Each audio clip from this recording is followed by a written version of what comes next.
Hello and welcome to Bespoke Unit. I'm CP and in this video I'm going to be reviewing Calvin Klein CK2.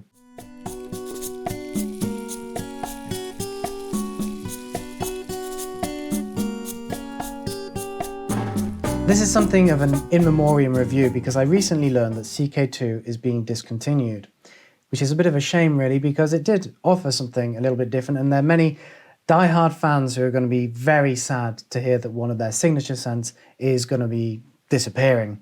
It was first released in 2016 by the perfumer Pascal Gaurin, who is best known probably for Hugo Boss the scent, but has also worked for Givenchy, Armani, and a variety of other designer brands, including Diesel as well. With that being said, let's give this a sample.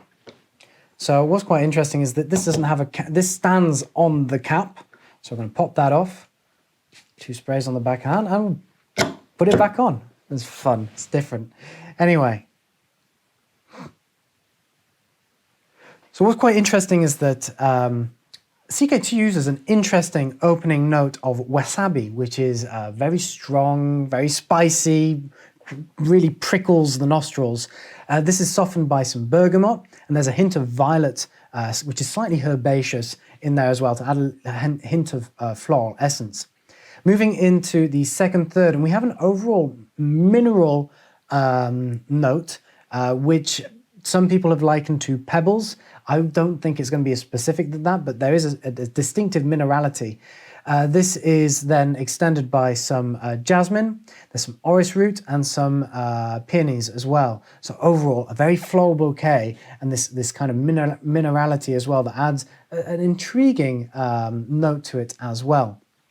And finally, we have a base of vetiver, ambergris and sandalwood. So the ambergris is going to have a slight pipe tobacco muskiness, the vetiver quite earthy, and then the sandalwood adds a powdery, dry woodiness in there as well.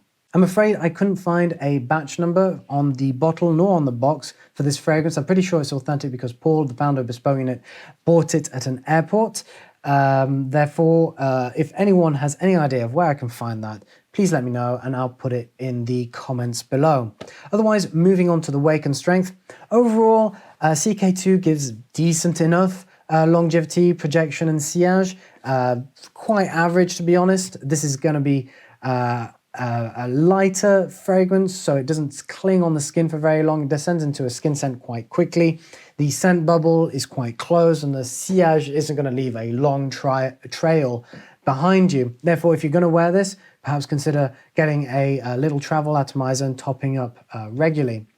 This leads me on to the seasonality. This is a distinctively summer fragrance, especially with the sheer quantity of floral and citrus notes. And it's very delicate. The minerality is kind of reminiscent of an afternoon on the beach. So this would be really something that I would recommend for a hot day out in the sun. When it comes to the third-party feedback of CK2, overall, people seem to really enjoy this. Nobody finds it offensive at all. Although some people may be finding it a little bit bland and that doesn't express much in its overall composition. Some people have compared it to a fresh summer morning. Some people have quickly identified the sort of moist pebble accord, which they find to be particularly interesting.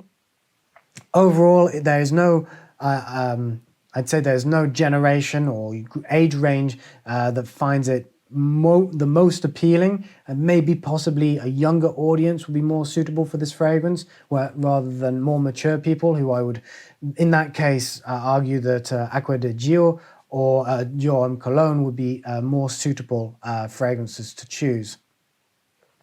This leads me on to the impressions, and as mentioned earlier, this is quite a universal fragrance, but when it came to age range, gun to my head, I'd say somebody in their 20s. That being said, it's very suitable for somebody in their teens as well. Overly, actually, I'd argue that it's more of a youthful fragrance. Probably, you know, as I said earlier, 30s and 40s, probably go for something else that is going to be a little bit more classic. As for the time of day, this is a daytime fragrance, and in terms of occasion, it's a casual fragrance. This is something that you probably want to wear, you know, on a day out by the pool, or while on vacation, or even, you know, taking a day out to see some buddies, going to a sports game, something like that.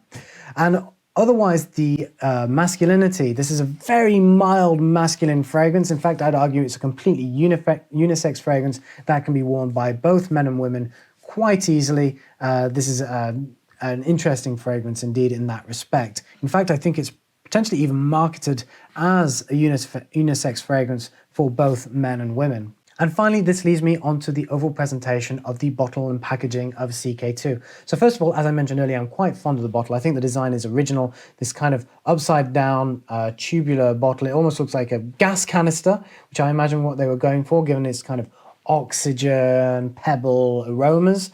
And it's quite cool that it's placed upside down. It's quite original. And then we have just a very understated CK2 down the middle. The atomizer itself performs quite nicely. You have a relatively concentrated mist. It's not thick. It lands very delicately on the skin. And then when it comes to the packaging, I'm not quite fond of the sleeve at all, because every time I pick it up, I do this. So it's kind of messy. If you want to keep that on, be my guest, but bear that in mind. Meanwhile, this package, it's not over. It's an interesting idea. It's basically, oh, that's interesting. I didn't know you could do that. Huh. I just noticed on the packaging it indicates you can do that. That's different. There you go. Very original. Out of the box thinking. Anyway, the box, I mean, it just shows a picture of the bottle, and I did learn how that I could put it the other way up, which I suppose is something, but it's not exactly exciting, which I imagine is why they put this sleeve over it to give it an extra bit of edge. And finally, the value. So if you can still get it, the RRP is around $60, and I believe this can be picked up for as low as $40. If you can find it, all the power to you. I've looked around on a number of retailers like Fragrance X and Amazon, and sadly, I couldn't find it.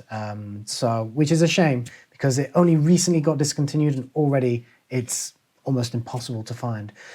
Which I suppose leads me to the conclusion of that this is a very versatile summer casual fragrance that you can happily wear if you can find it. It's a shame that it is being discontinued, because I do believe that it is quite an original and intriguing fragrance that is going to be very refreshing for those hot summer days.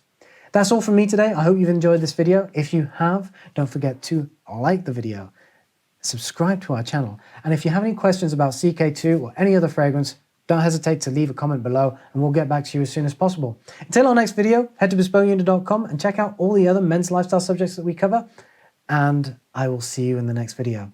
Take care.